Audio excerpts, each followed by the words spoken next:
Production call center. No, I work in a hotel. See my everybody goes. And then I work in San Jose, California and everything. But then I had everything in life. I had everything in life. I had money. I was a real estate. I had a house, a large house, I had a swimming pool, I had everything. But I feel unfulfilled. That's why I was craving for something spiritual probably at the time. And I dreamt of a Franciscan like this, told me to go to church. And I went to the group and said, I don't have time for church at that time. So I was working 16 hours a day. I had an Amway business. I have real estate. I work in a hospital. I work everywhere. But I was not at all fulfilled. So I went, in my team went to church. I saw the most beautiful statues there, talking to one another. So Saint Francis of Assisi, Saint Anthony of Padua, Blessed Mother, the angels, and everything. As if they were talking about me. And the lights were coming from heaven and from earth, and I just don't know what it was. When I woke up, I told my brother I had a dream, and I drew the pictures of the and I said, can you tell me what is this? I said, yes, this is in San Jose, California. And I was there. It's only something like 20 kilometers away from our house. So I went there, and for the time on, I said, nothing, I would give away everything just to be, just like those people. They were very happy. And that's what happened. I researched and researched, I took the test. So if you have really vocation to become a priest, you have to take out, you can't marry, you can't have any property, you have to give everything away, even your, I said, are you ready for that? So, why don't you take a test? So I took a test, I passed it. Physical, all terrible questions.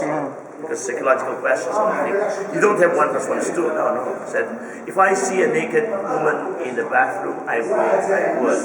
If I see a naked boy, a naked girl, they're testing your sexual life and all your whole life, And I didn't know what kind of test it was. I passed it. They said, oh, you have a patient. Okay. So I joined in Chicago.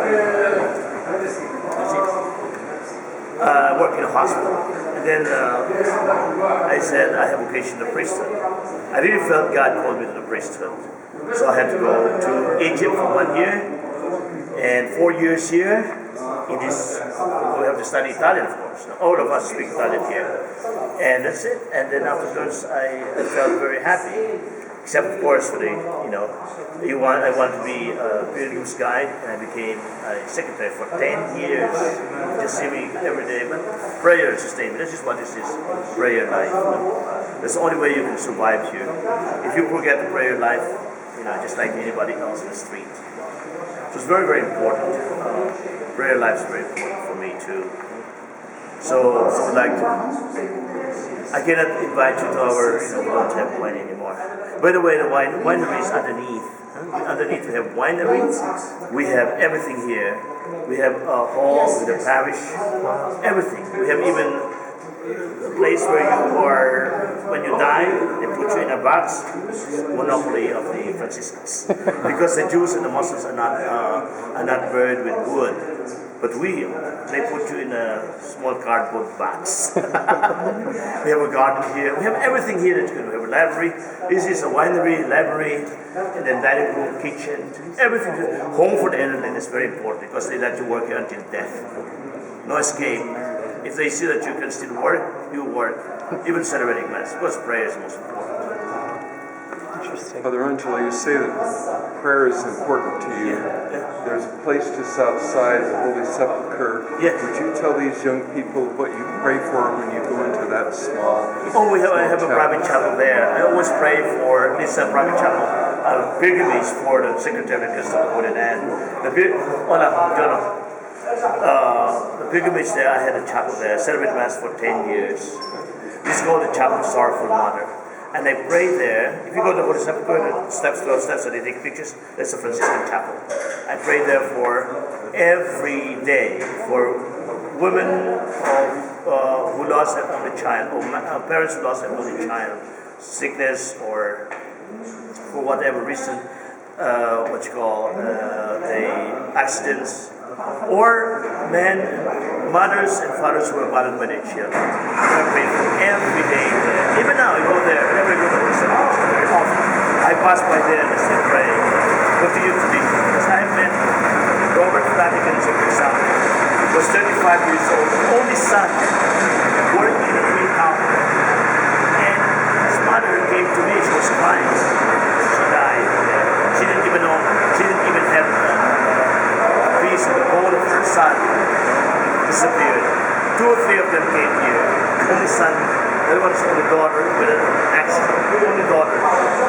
So this prayer is very, for me, this prayer is very important. It's you really have to take time for prayer. It's only, I think it's the only one that separates, well, makes me different from, because I try to, because there's so much temptation around, too much temptation around. Let's just say, materialism, of course, we have the chastity, and with all the internet now and everything, and of course, what else? Yes.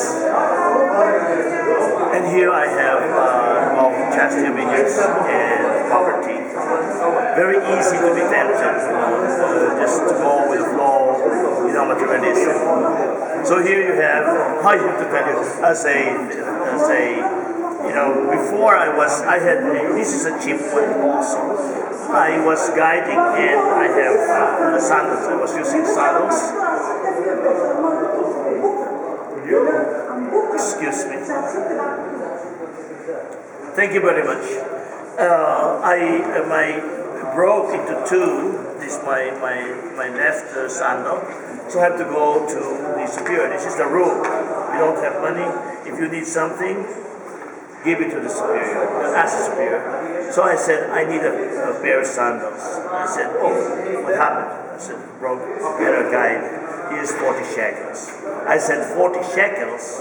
I have 2 feet and at least 160 each. Each feet 60. I said, what? For a sandal is 120. So I said, yeah, of course, yes. I don't have money to buy it, and I have to be guiding for a few days. I just wait. I said, we have a friar there. He saw there's a friar who's dying. He's 98 years old. He was dying, and the family gave him a son probably 6 months ago, when he could still walk. So I said, after he dies, give it to me. Yeah, I get it.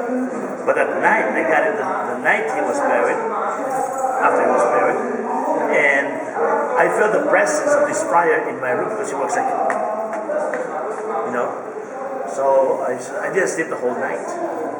So I said, in the morning, I return the sandals. I just walk. This is poverty for us. If you need something, you receive anything, you give it to the superior.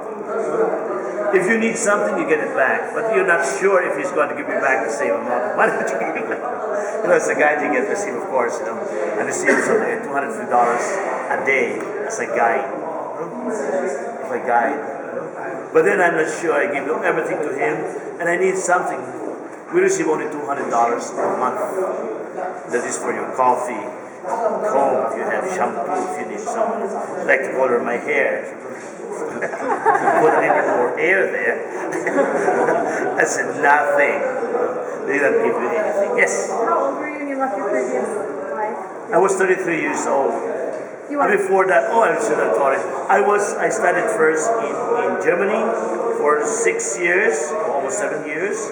I studied international banking. And then I came here for 1 year. I worked in a kibbutz and studied Hebrew and Arabic, and I studied Bible as history and literature. And I went to Spain. I taught German, French, Spanish, English. We're learning Japanese. And then I went to France and finished my schooling in French University. And then I went to the United States, in Hawaii, San Francisco. Then I was caught there. And I think I never, the first thing our lawyer told me is that I was crazy because, I gave up everything. I have my parents gave me large tracts of land. I mean, my parents they could afford many things, but I gave it up. I said I was crazy. The Philippines, also the United States, gave my house to my brother, back to my family, and.